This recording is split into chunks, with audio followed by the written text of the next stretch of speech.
Alright, so what is up guys, it's Zero here, and today I have for you my Spike Brothers deck profile. So, I know it's been like 3 months I think since we got Wave 3 support on JP, but I was playing around the deck a little bit during the season, and seeing as how the event just came out on Global, and that I haven't done deck profile for this, I figured I'd do one right now. Time's pretty fitting, so without further ado, here is the deck list. Well, it's already off to the side, but there's a reason. I'll explain now. I'll just explain now that I honestly don't think there's a whole lot of cards that you could really replace in this list. I do think this is more or less how you want the list to look like, give or take some ratios. The only card I think I'd consider swapping out of this list is maybe one Dudley Dan over one of the Wild Hitters or one of these. Well, I'll get into that later. On this list for now, let's go over card by card. Why I choose to run them, why I run them at certain ratios. We'll start with the starter.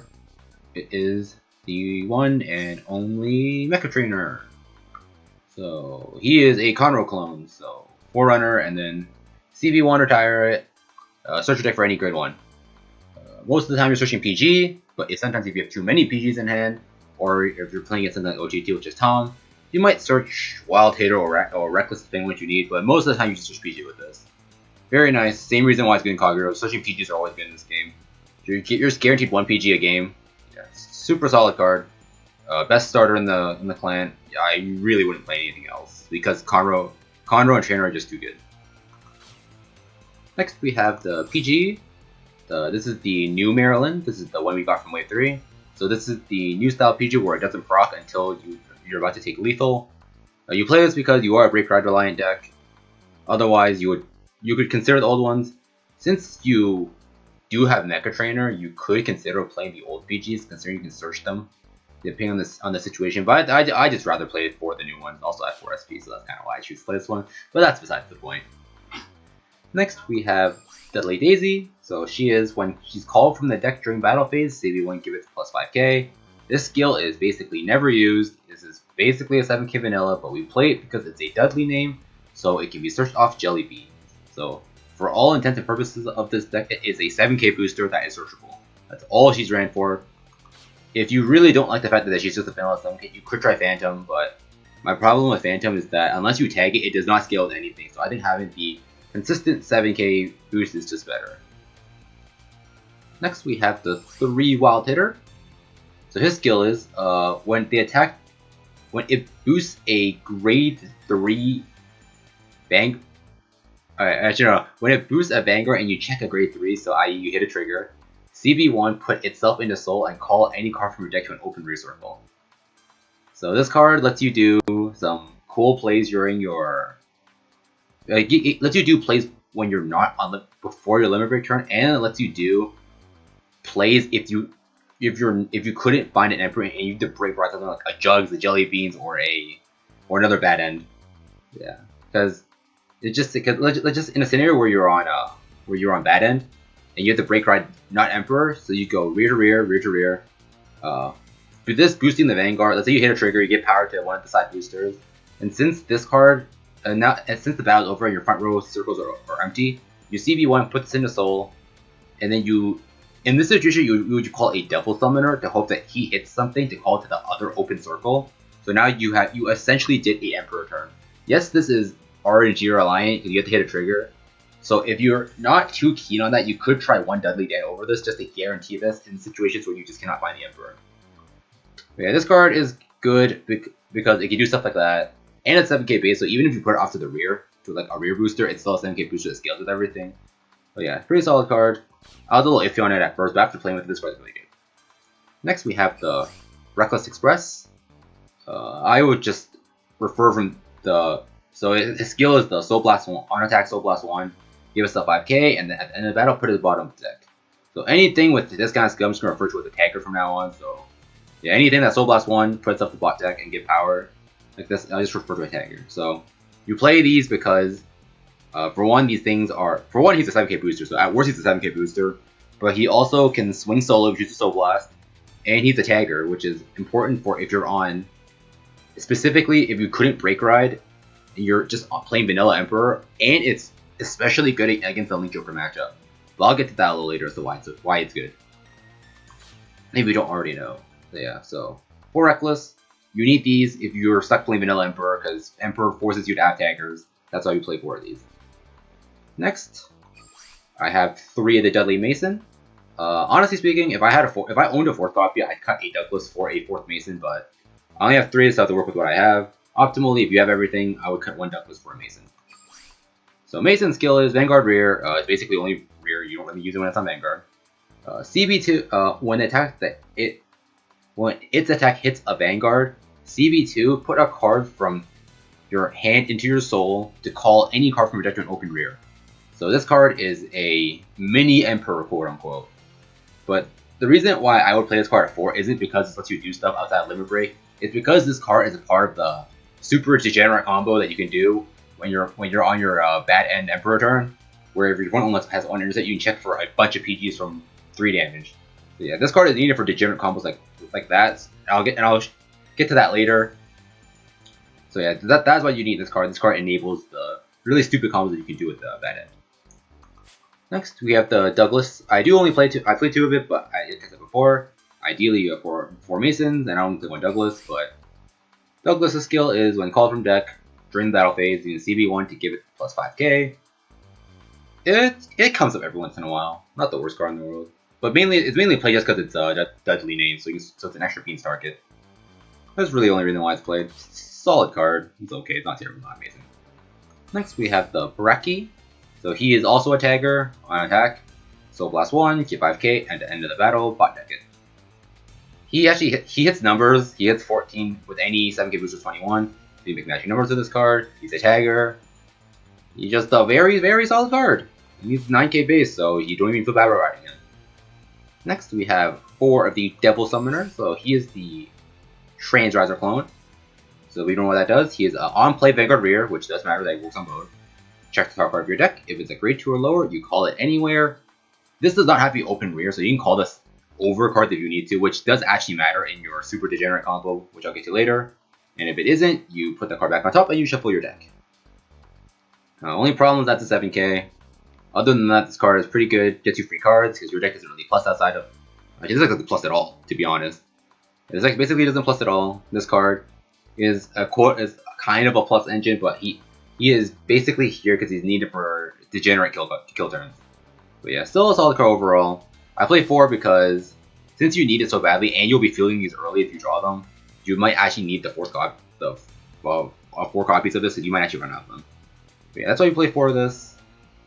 Solid overall, solid card, and yeah. Next, the grade 3s, we have the Bad End Dragger. So he is the Break Ride for the deck.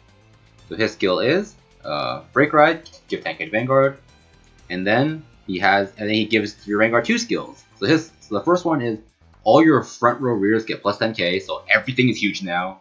And then at the end of the battle that they attack, you bot deck it. So you turn everything into a tagger. Just keep in mind that this is not optional. This is mandatory. You attack, it has to go to bottom of the deck. So if you don't kill them on that turn, you're probably dead because you have no intercepts. That's the only thing that's a little iffy about this card, because if you do that, you just die the next turn, more likely than not. But this card enables super degenerate combos. So you kill from like 3 damage, check for up to 3 to 4 PGs from that range. Super solid card. And then he also has other skills, 1 boost to plus 3k. So when you put any 7k booster behind it, it becomes a 21 lane, which is magic numbers. Yeah, this card is what enables all the super degenerate combos. So the plus 10k lets everything scale. And since everything comes at tagger now, you don't have to worry about your soul. Yeah, super solid card. And it's also the best thing to just sit on if you don't draw the Emperor. So yeah, very solid card. I'll iffy on this card at first, but after playing with it, this card's very good. Next, still the star of the show, good old Dudley Emperor. So his skill is Limit Break 4. When attacking a Vanguard, CB2, put a card from hand into soul to call 2 cards to open rears. It's not up to 2, you have to call 2. If you have 2 open rears, you have to call 2. This can call anything, so it's not restricted by grade or anything. But more often than not, the combo with this, you don't already know, is you go Tagger into Intercept, tag it out, Tagger into Intercept, tag it out, Vanguard to Vanguard, call 2 cards off to the slots where the taggers were, and then you get 5 attacks that turn. Still a super solid card. Since you call whatever you usually call intercepts to the front, so you'll always have a full front row with an intercepts when you do this. Just a very solid card. It's still probably one of the best delivery cards in the game. It enables 5 attacks, guarantees you have intercepts, just very solid overall. And then his other skill is the same as Bad Ends, which is when boosted plus 3k. So it makes 21k lanes. Yeah, just a very good card. This is still the best card. This is still your best, like the card that enables everything in your deck. Yep. And then next we have the Jelly Beans. So he's a, and just to make sure, he has to be your heal trigger because he's a recyclable heal. So you know what he does? His card is his skill is from hand, put it back to the deck, search any grade 2 or lower death leaf from your deck. So it is literally Gancelot without the CB2 crit skill. Yeah, this card is literally Gancelot, except you have even more targets now. You have the 5 deadly grade 2s and the 2 deadly grade 1s. If you put Dans in, there's even more targets. Yeah, this card is just, it's Gancelot. It's a recyclable heal. There's nothing bad to say about this. Granted, the targets you search are a lot worse than Blaster Blade, but a recyclable heal is a recyclable heal. And then next, the last 2 slots, we have 2 Juggernaut Maximums. So he is also a tagger. So on attack, CB Soul Blast 1 to get 5k, and about 5 deck it. So the first thing I'll address is the ratios I choose this. The reason I choose to do 3 Bad Ends, first off, I would say 4 Emperors and 4 Jelly Beans are mandatory because they are still like the core of the deck. More or less, he enables all your combos. Recyclable heals are stupid. And then now you have 5 flex spots. So the reason I choose to go 4 Bad Ends, 3 Bad Ends over 4 Bad Ends, isn't just because I don't own a 4th copy, because I do not own a 4th. But even if I did, I wouldn't play the 4th here in this situation. It's because Juggernaut just lets you scale lanes better on certain turns where you actually need him to. And you don't actually need the 4 Bat. It's like, yes, you want to open him all the time, but you don't mind sitting on just base Emperor a lot of the time. So you don't have to see the Bad End. And then more taggers are just always nice to have, in case you're on just on Vanilla Emperor.